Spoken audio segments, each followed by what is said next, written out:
Alors que dans le monde, l'abondance et l'argent sont considérés comme la source du bonheur, au Bhoutan, le bonheur de ses habitants est le pilier de la politique de ses dirigeants.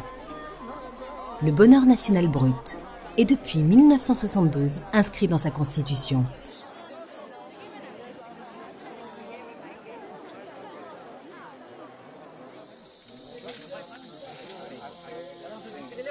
Ce petit pays de 700 000 habitants, situé au pied de l'Himalaya, est coincé entre ces deux géants que sont la Chine au nord et l'Inde au sud.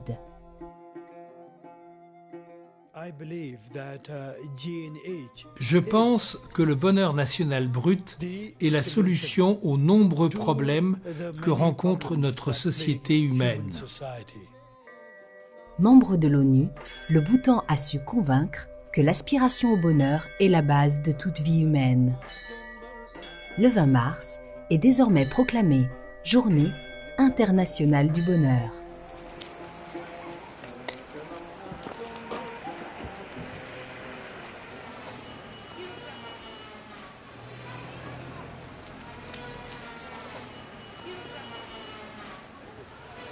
Thimphu, la capitale.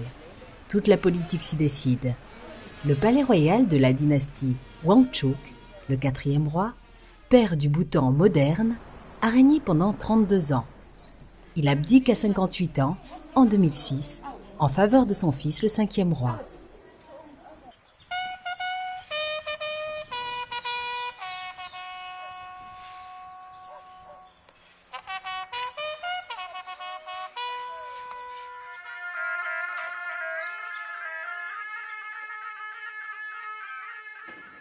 Il a fait du Bhoutan une monarchie constitutionnelle, avec une assemblée nationale élue démocratiquement, avec des ministres, dont celui du bonheur national brut.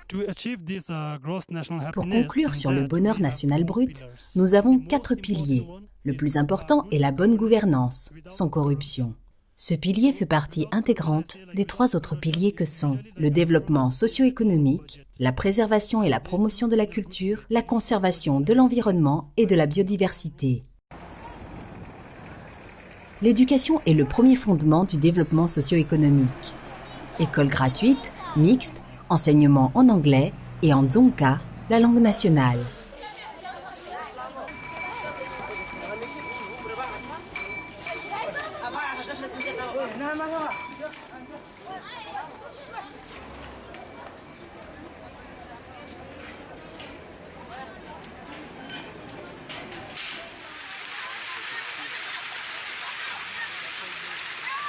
Le nettoyage urbain sensibilise les enfants à l'environnement dès leur plus jeune âge.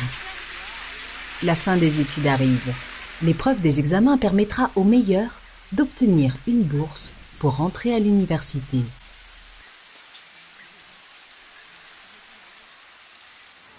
Le ministère de la Santé fait de gros investissements. La santé est gratuite pour tous.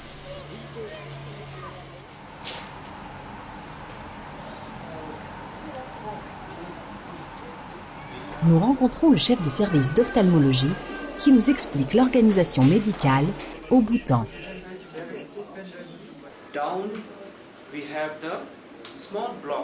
À la base, les centres de santé primaires prennent en charge les vaccinations et le suivi de la grossesse. Ces centres de santé envoient aux hôpitaux de district qui renvoient aux hôpitaux de région. Tous les hôpitaux ont leurs ambulances pour transporter les patients. Quand il s'agit des transports vers l'Inde pour les cas compliqués, tumeur cérébrale, cancer, c'est le gouvernement qui paye. En urgence, il prend en charge le billet d'avion, sinon c'est un transport par la route. Télécommunications et électricité devraient arriver sous peu dans les villages les plus reculés. Mais comment financer ce développement socio-économique? Quelles ressources a donc ce petit pays? L'énergie hydroélectrique est sa grande richesse. De grands projets ont été approuvés par le ministère du Bonheur national brut. Deuxième source de financement, l'agriculture. 80% des Bhoutanais sont agriculteurs.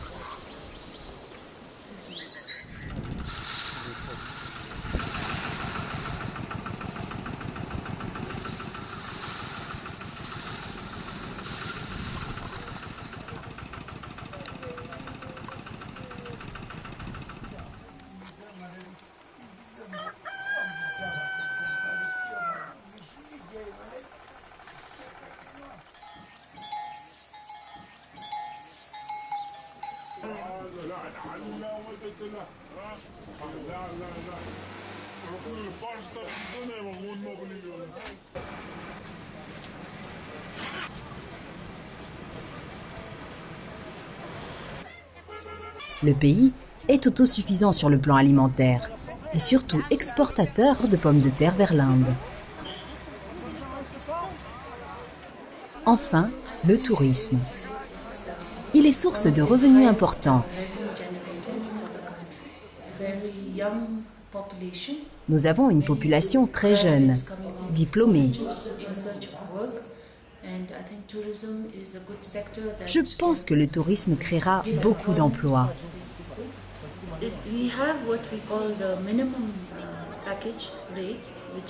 Nous appliquons un forfait à tarif minimum de $250 US 6 mois de l'année, forfait par jour et par personne.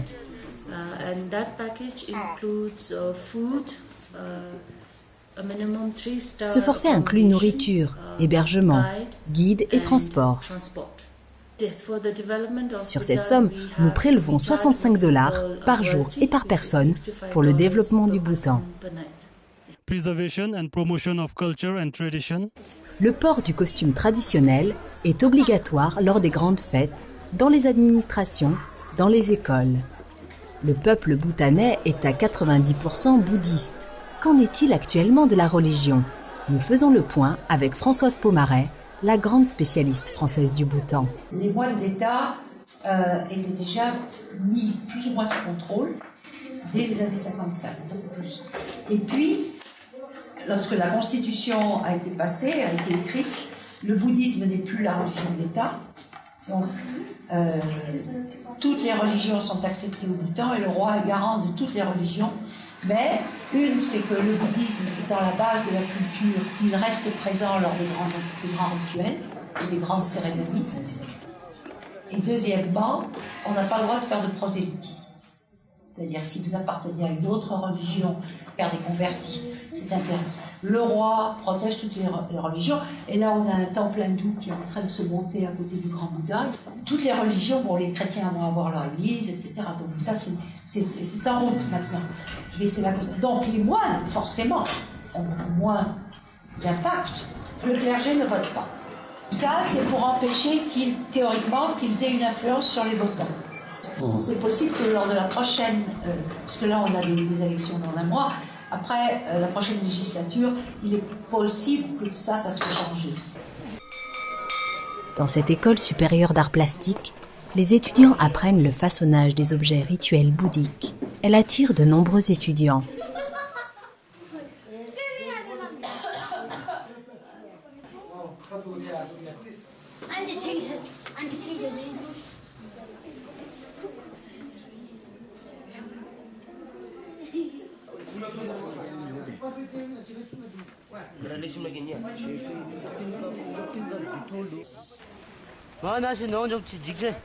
De culture ancestrale, les jeux de flèches joués par équipe passionnent les Bhoutanais.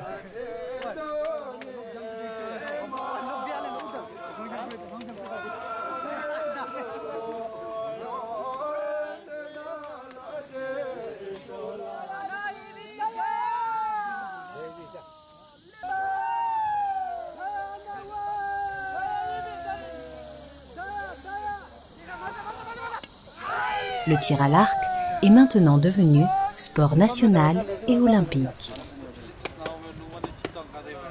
Tirage au sort des flèches qui atteindront la cible à 140 mètres.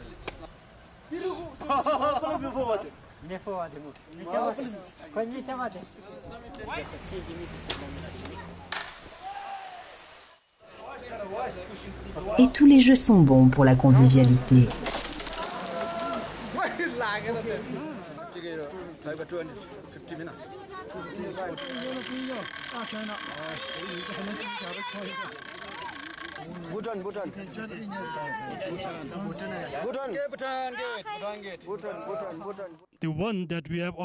Le pilier que nous avons complètement achevé est celui de la préservation de l'environnement.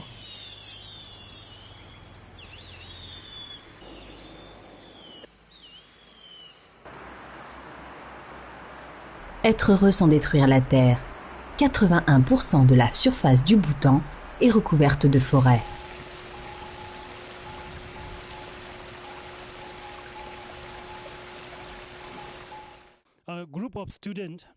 Un groupe d'étudiants pendant les vacances a parcouru tout le pays et a fait une enquête auprès de tous ses habitants.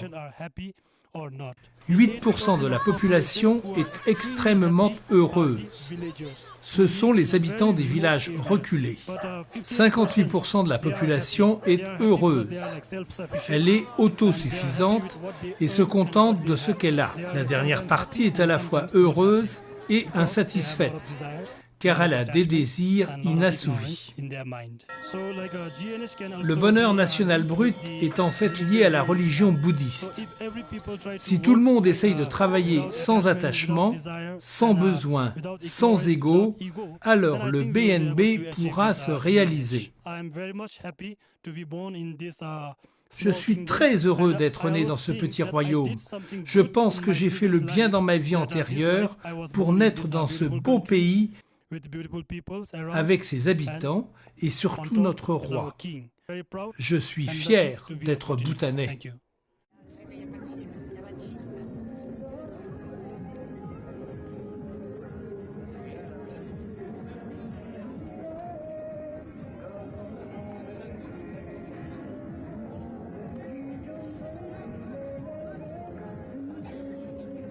Avec l'arrivée de la télévision et d'Internet, en 1999, le 7e art et les séries télé font recette. Voici le Mimimati bhoutanais.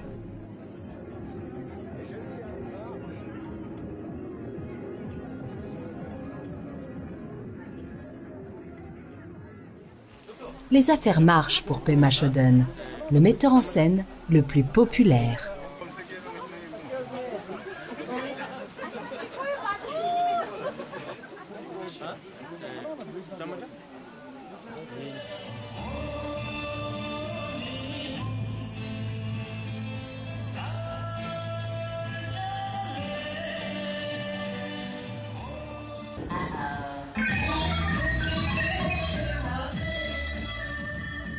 La jeunesse, elle, ne rêve que musique occidentale. Difficile de ne pas s'ouvrir au monde extérieur.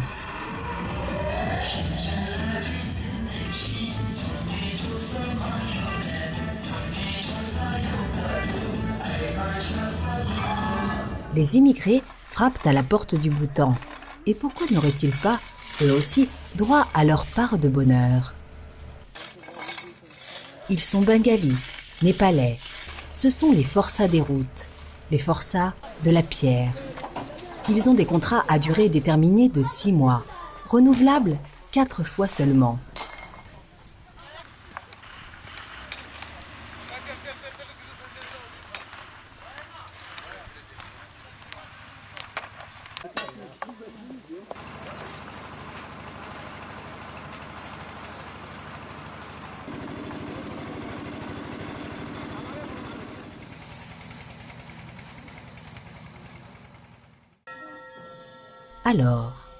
Alors le bonheur est-il au rendez-vous? Premières élections démocratiques en 2008, deuxièmes élections en 2013. Pour ces élections législatives, nous espérons une participation très importante.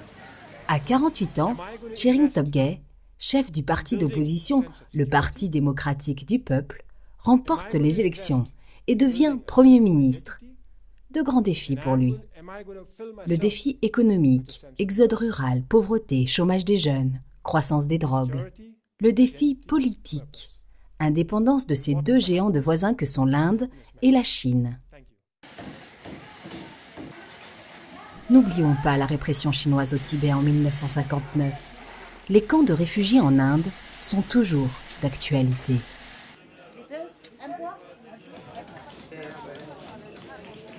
N'oublions pas l'annexion du Sikkim par l'Inde en 1975. On va finir avec une info du Figaro. Le Bhoutan s'apprête à enterrer son bonheur national brut. Le bonheur national brut, disent ces élus, eh bien, est devenu une utopie. Merci beaucoup Hélène, c'était la revue de presse française.